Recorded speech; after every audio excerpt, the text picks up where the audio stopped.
Ils n'en peuvent plus, quoi. On n'en peut plus de voir ce qu'on voit, quoi. La colline du Crac.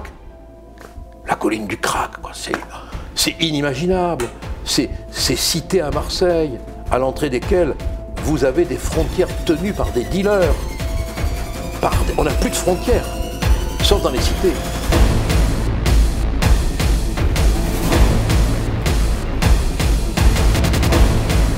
Gilbert Collard, bonjour et bienvenue. Jusque-là, vous faites bon. Bienvenue à la chaîne Reconquête sur YouTube. On a 60 000 abonnés, on a commencé avec les amis d'Éric Zemmour, ouais. Et vous nous faites l'honneur, le grand plaisir d'être là. L'honneur est pour moi. Vous êtes l'un des avocats les plus célèbres de ce pays. Je suis président d'honneur.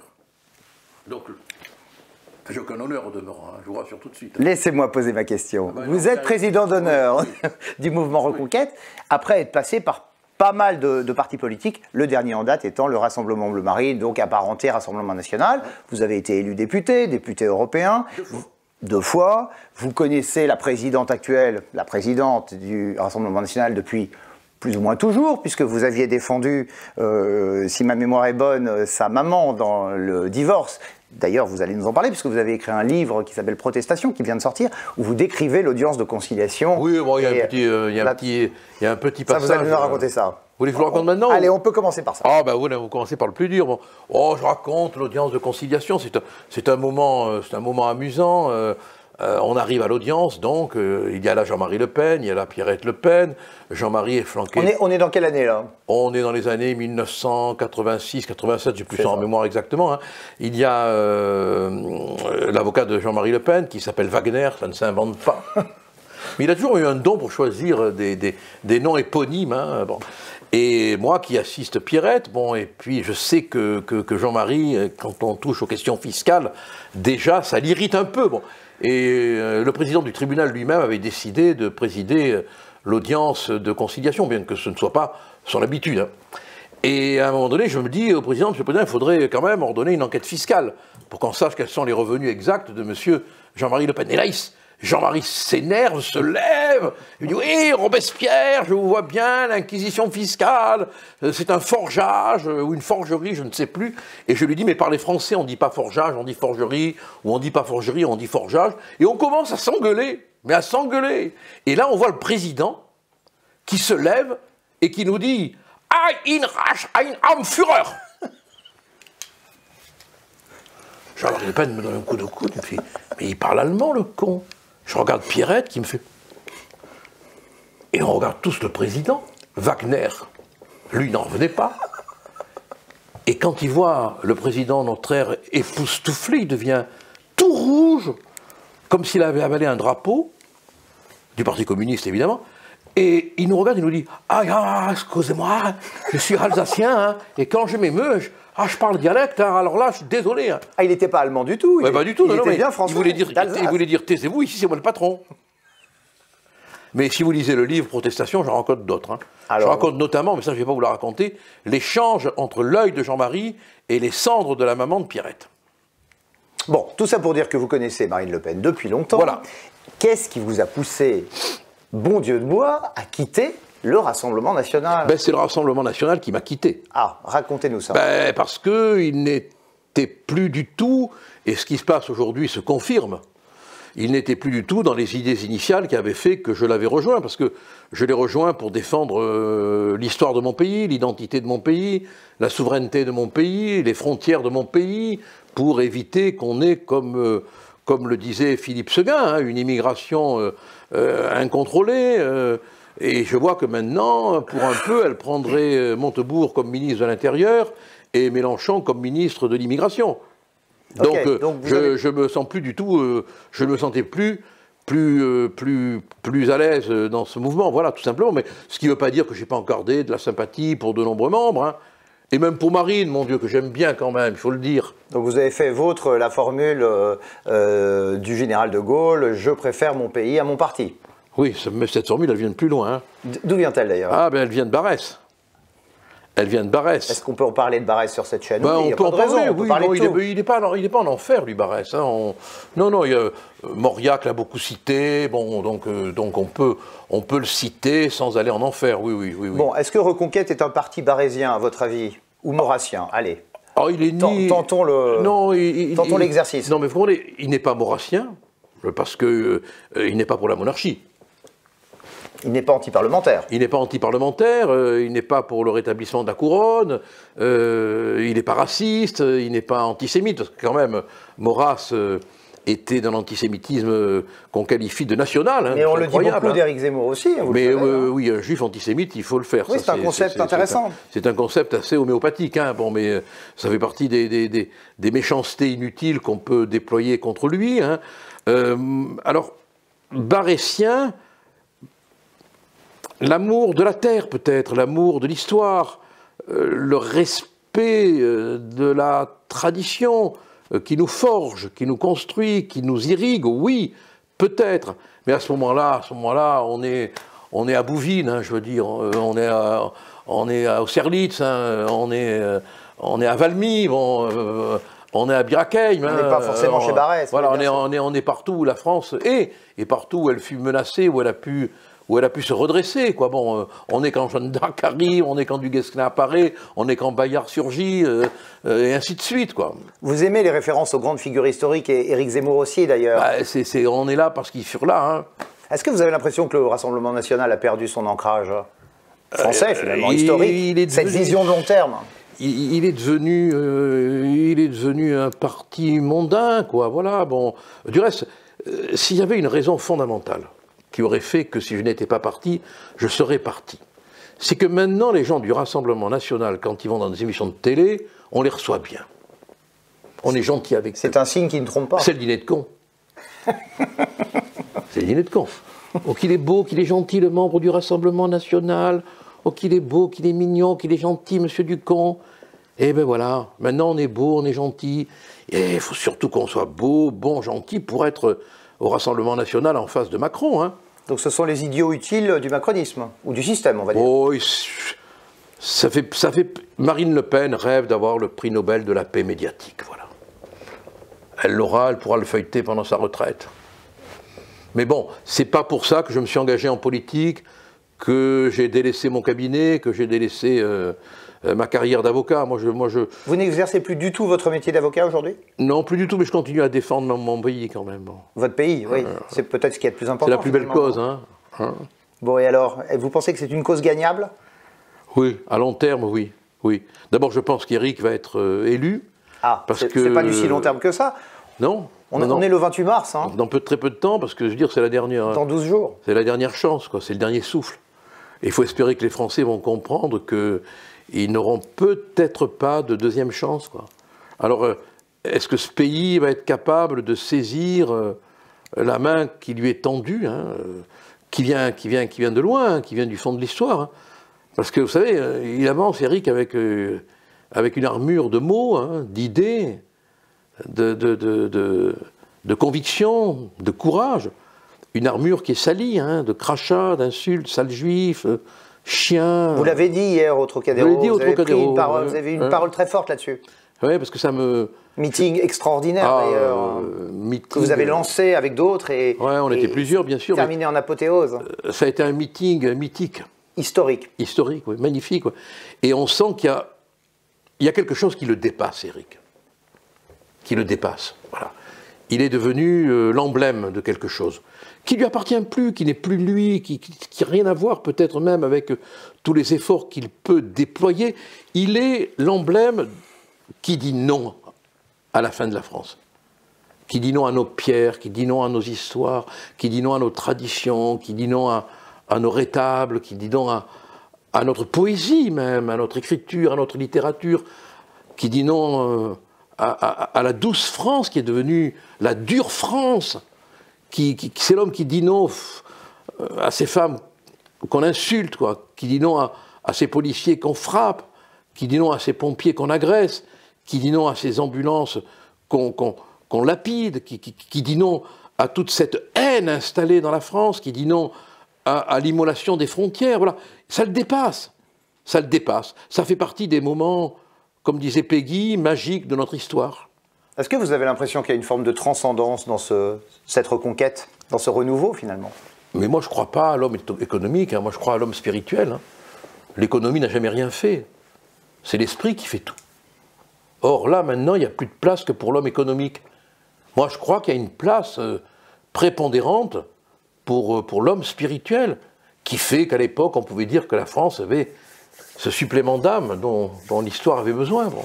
Et vous avez l'impression que les Français sont assez éduqués, je dirais au sens politique du terme, politique au sens de la noble, pour comprendre ce que vous êtes en train de dire? Je ne sais pas, mais ce dont je suis sûr, c'est que je n'ai pas besoin de suivre les cours du professeur Maffezoli, sociologue, pour résumer... Un grand ami. Un grand ami personnel, oui. Un ami à vous? Non, mais un ami, un ami du pays, je pense. Ah, c'est un homme authentique, voilà. Pour avoir le constat de ce qui se passe. Alors, il y a deux façons de le dire. Poliment. Ras-le-bol. J'en peux plus. Grossièrement. Plein de cul. Les gens en ont marre. C'est un concept sociologique que l'on peut développer très sérieusement, très pompeusement, avec des données statistiques, mais qui se ramènent à une seule chose. Et les gens nous le disent. On n'en peut plus, on en a marre. On n'en peut plus. Éric Zemmour a dit trop c'est trop hier. Oui, voilà. Ça revient un peu ça revient au même. C'est trop, on n'en peut plus. Ah, pardon. On n'en peut plus, on en a marre. Trop c'est trop, voilà.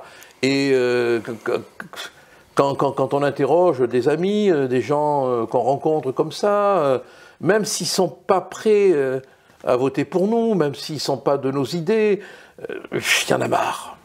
Les bras ballants, quoi, ils n'en peuvent plus, quoi. On n'en peut plus de voir ce qu'on voit, quoi. La colline du crack. La colline du crack, quoi. C'est inimaginable. Ces cités à Marseille, à l'entrée desquelles vous avez des frontières tenues par des dealers. On n'a plus de frontières, sauf dans les cités. On a supprimé les frontières extérieures du pays. Mais on a des frontières pour les recréer à l'intérieur. Vous vous rendez compte qu'on a laissé s'élaborer dans notre pays le concept de zone de non-droit? Le droit est mort ici. Il n'y a plus de droit. Éric Zemmour dit que ce n'est pas des zones de non-droit, ce sont des zones de droit islamique. C'est comme ça qu'il est décrit, avec les complicités des caïds de la drogue, évidemment, qui les font tourner économiquement. Lisez Le Maire et les barbares. Absolument. Lisez l'influence des lobbies saoudiens chez De Noël. Malheureusement, les gens ont peu de temps pour lire et malheureusement, la promotion de ces livres qui sont passionnants, enrichissants, n'est pas faite. On n'en parle pas. On n'en parle pas, mais la réalité, elle est très angoissante, très désespérante. Est-ce que les Français sont suffisamment désespérés pour réagir? Voilà, c'est la question que tout le monde se pose, je pense. Ils réagiront forcément un jour. Oui, un jour, mais quand? Ben, peut-être bientôt, très bientôt, dans quelques jours, peut-être plus tard, mais ils réagiront. Il n'y a pas de moment dans l'histoire de France où ce peuple, accablé, n'a pas réagi. Vous savez, l'alouette gauloise, elle est dans la tête des gens, elle continue à voler dans la tête des gens. Hein. Elle n'est pas morte. Hein. Il ne faut pas croire que l'histoire d'un peuple meurt comme ça. Vous croyez aux inconscients collectifs, vous? Je crois à plus que ça. Moi. Je crois à la force de l'histoire, à la force du passé. Vous vous retournez et il y a tout un monde derrière vous, quoi. Vous vous retournez, c'est votre père, votre mère, votre grand-père, votre arrière-grand-père.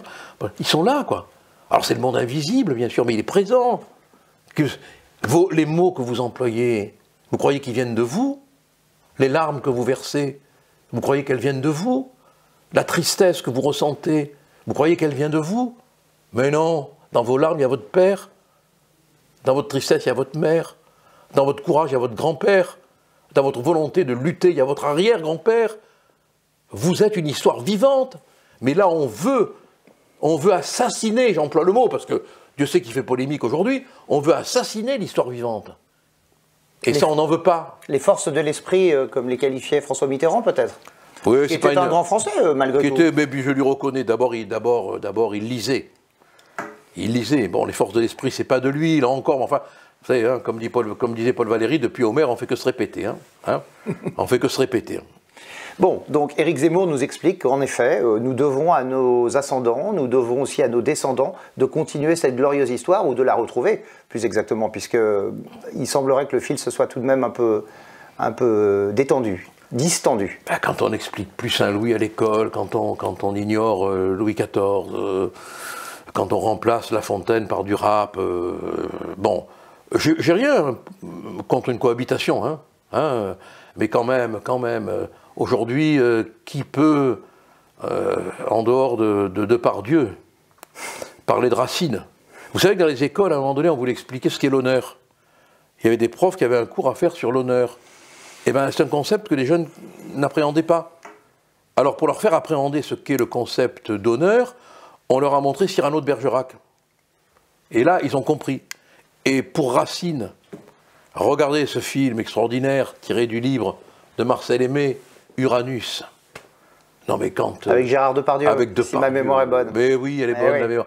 Depardieu qui récite du Racine. Enfin, mais qui aujourd'hui aime Racine? Éric Zemmour peut-être? Mais bien sûr, c'était pendant l'horreur d'une profonde nuit. Ma mère Jézabel, pompeusement parée, soudain m'est apparue. Magnifique, non? Pour réparer des ans l'irréparable outrage. Non mais, attendez, mettez-vous à genoux devant ça. C'est sublime, non? C'est magnifique, Gilbert, mais quand vous parlez d'honneur, moi, vous savez à quoi ça me fait penser? Ça me fait penser à l'honneur islamique.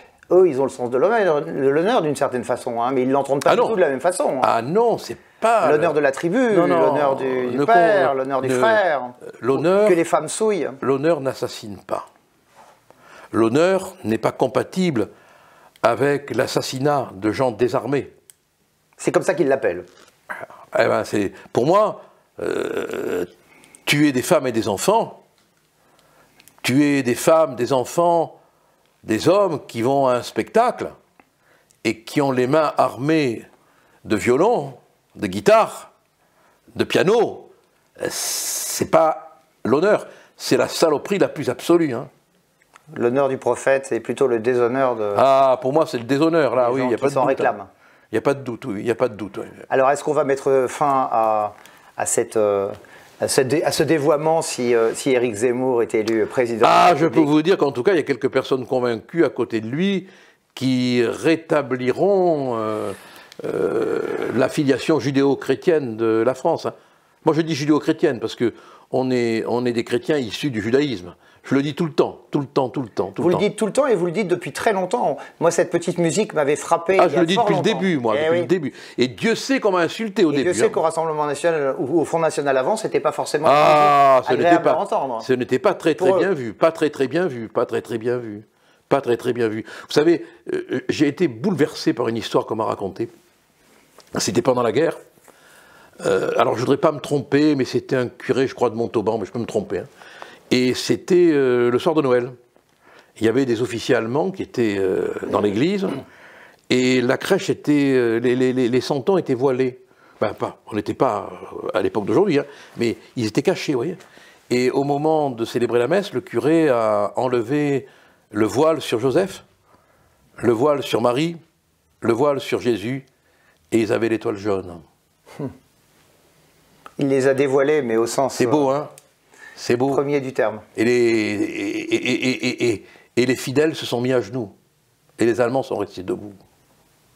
L'autre jour, nous avons fait un micro-trottoir devant Saint-Nicolas-du-Chardonnay à Paris et on a eu affaire à un militant maurassien qui a dit « Jamais je ne voterai pour un juif ». Ça m'a surpris qu'il en existe encore de la sorte. Mais... Ah mais la connerie, elle a vie dure. Hein. À mon avis, la connerie, elle peut lutter avec les cafards pour la durée. Hein. La connerie, elle a vie dure.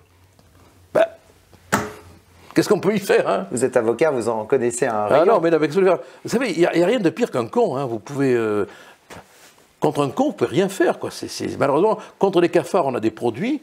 Contre les cons, on n'a que les boules quies. Je ne sais pas si on peut appeler ça des cons, parce que l'idéologie est parfois plus forte que la raison. On le voit chez les écolos, on le voit à la France Insoumise. Oui, mais les écolos, ils sont très cons aussi. Hein. Bon, quand on voit Madame Rousseau, je crois, hein, qui n'est pas du tout apparentée à Jean-Jacques, hein, pas du tout, on pense quand même que du point de vue chimique, si on fait un prélèvement, on a un sacré poison de bêtises hein, qu'on pourrait distiller. Non, mais là, quand on entend ça, qu'est-ce que je vous dis? C'est pauvre type, qu'est-ce qu'on peut dire d'autre, quoi?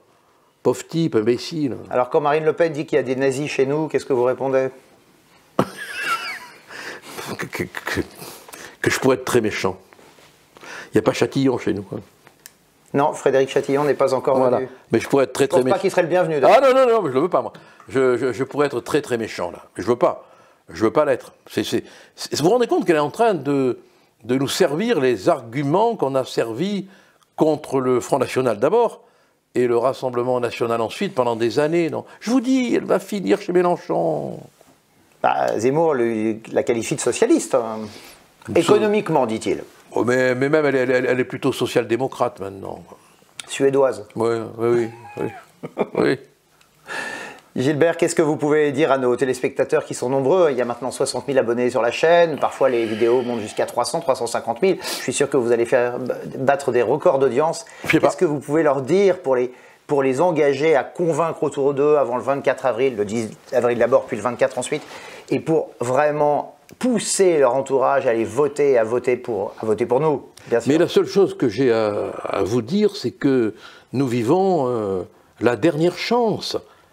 C'est le dernier souffle que la France pousse, et dans ce murmure qui peut devenir un cri, il y a voter pour Éric Zemmour, parce qu'il est l'homme du courage, il est l'homme de la parole vraie, il est l'homme qui prend des risques, il est l'homme qui va sur la colline du crack quand tous les autres vont sur la colline du rampement, hein. Des mots mous, des conciliations scabreuses. Bon, il est l'homme de la force française, voilà. Vive Éric Zemmour alors. Vive la France d'abord, vive la France. Et surtout, vive notre pays magnifique, quoi. Promenez-vous en France, vous verrez, c'est un pays qui vaut qu'on se batte pour lui, quoi, et qu'on est en train de détruire, quoi. De détruire. Ah, mon Dieu, souvent je me dis que si mon père revenait, il pleurerait. Hein. On va terminer sur cette conclusion un peu triste, mais en même temps... Non, c'est pas triste, parce que c'est du constat c'est le réel qui nous bouge. En fait, fermez les yeux devant la caméra, ouvrez-les devant le réel. Et Éric Zemmour affronte le réel. Ah oui. Vous êtes Gramscien finalement, l'optimisme de la volonté et le pessimisme de l'intelligence. Absolument, absolument. Merci beaucoup Gilbert Collard de nous avoir accordé cet entretien chaleureux et très instructif et enthousiasmant, je pense, pour nos téléspectateurs. Merci à vous, merci. Merci à bientôt. Merci. Merci Président. Merci.